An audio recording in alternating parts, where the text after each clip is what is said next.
Saturday night, shoppers at Barton Creek Mall went running, startled by the sound of shattering glass that some mistook for gunfire. We saw people running, screaming, telling everybody to hide, get down. They started on the speakers, locked the doors, shut the gates, and then everybody went crazy. No shots were fired and no one was injured. Yet the incident still sparked chaos among shoppers and concern in the community after it was initially called an active attack by at least one responding agency. I think there was some mixed messaging certainly that got put out. The Austin Police Department did not put that messaging out about the using the words active attack. We're very particular about putting that kind of information out because of how it can be interpreted. APD Chief Joseph Chacon says the police department did not consider the mall incident an active attack, adding it's not a term the department uses. While he's pleased with the quick, coordinated response to the initial 911 calls, he says there is room for improving communication and messaging between Austin's first responding agencies and the community. We're working through all those kind of issues and making sure that certainly moving forward, that there's a really coordinated effort to make sure we're putting out good information. Chacon says right now it does not appear the theft was part of a rash of coordinated smash and grabs in major cities across the country. This was not that. This was a smaller number of individuals that targeted one store. APD's robbery unit continues investigating the thefts. So far, no suspects have been arrested. Catching up on a monumental backlog of domestic violence cases. Within the last 30 minutes, Bexar County commissioners approved dozens of new positions, including a new judge to handle a growing number of domestic violence cases. News 4's Joe Galley live downtown with what was decided and, quite honestly, why there's been a spike in cases, domestic violence cases here in San Antonio. Joe, good afternoon. Good afternoon, David and Diana. Yeah, the Bexar County commissioners approved the vote just a few moments ago, and I talked with a few of those judges that handle these family violence cases. They say this is a monumental step forward in catching up with the backlog that's happened not only because of the pandemic, but it's actually something that's been perpetuating here in Bexar County for a number of years.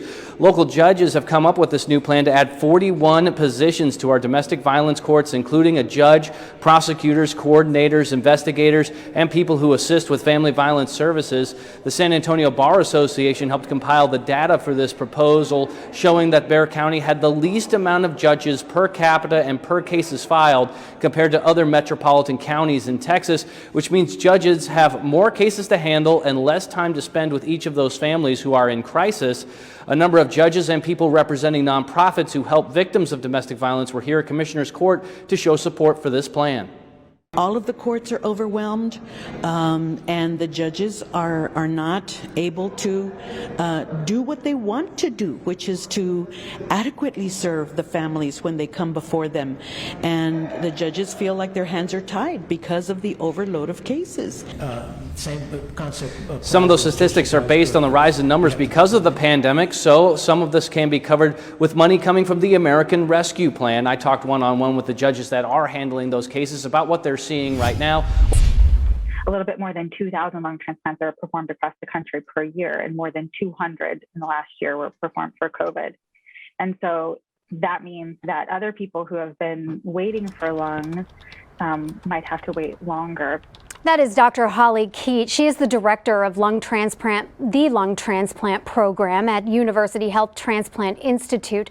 She was involved in the first lung transplant surgery for a post-COVID-19 patient in our area.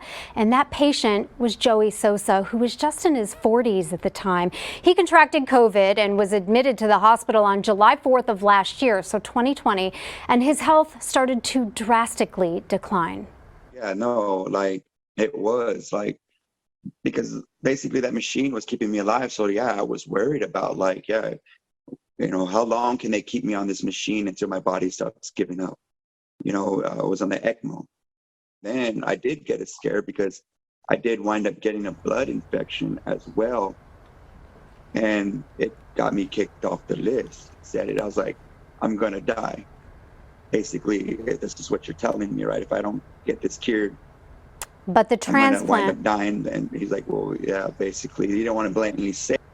The transplant did save his life. Lucky for Joey, he did recover from the blood infection and was able to be put back on that transplant waiting list. He was able to get a lung, recover, and go back to work. And you see him there. He looks amazing. He has also signed up to be an organ donor himself, and he encourages everyone to become a donor if you can.